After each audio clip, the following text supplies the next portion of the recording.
Whose throat do I get to choke if this proves to be wrong?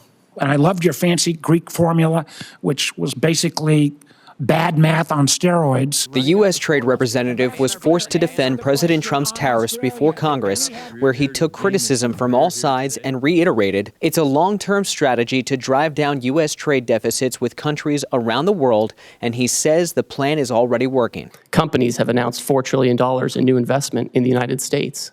Nearly 50 countries have approached me personally to discuss the president's new policy and explore how to achieve reciprocity, and they've spoken with many members of the administration. That was not enough for senators who have seen the three major stock indices drop about 9% each, read about the EU, Canada, and China preparing retaliatory tariffs, and heard from their constituents who are consumers and business owners alike that can't afford price increases. But it just seems like we've decided to begin a trade war on all fronts.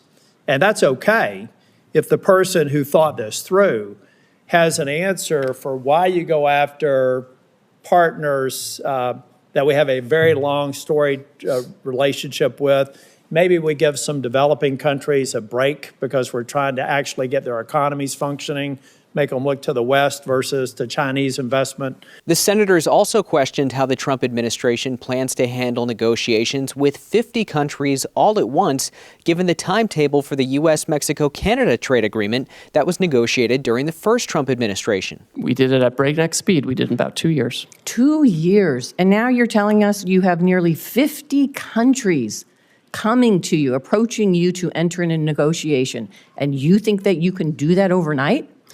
India. Man, you're pretty superhuman here, if that's the case.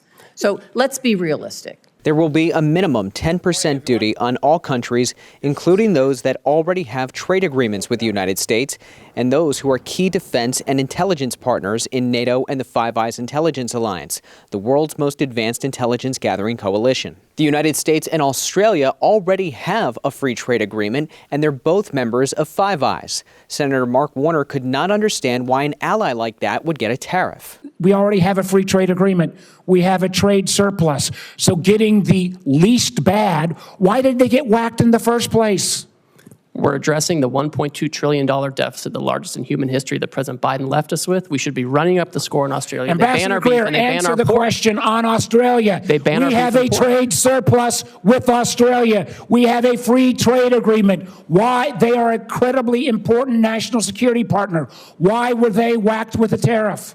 Senator, despite the agreement, they ban our beef, they ban our pork. There's also concern that retaliatory tariffs will be targeted to certain industries, just as China did when it responded to President Trump's 2018 tariffs with duties on U.S. soybeans in a tit-for-tat that ultimately cost U.S. agriculture $27 billion. On balance, I would say most of my constituents are supportive, and they recognize that some turbulence might be required in order to end up in a better spot and reset trade relations. Greer was repeatedly asked what businesses should do if they can't afford the extra costs. He said the president is not making any exemptions and that businesses need to work with their suppliers and customers to figure it out. I'm Ray Bogan for Straight Arrow News. For more reporting, download the SAN app.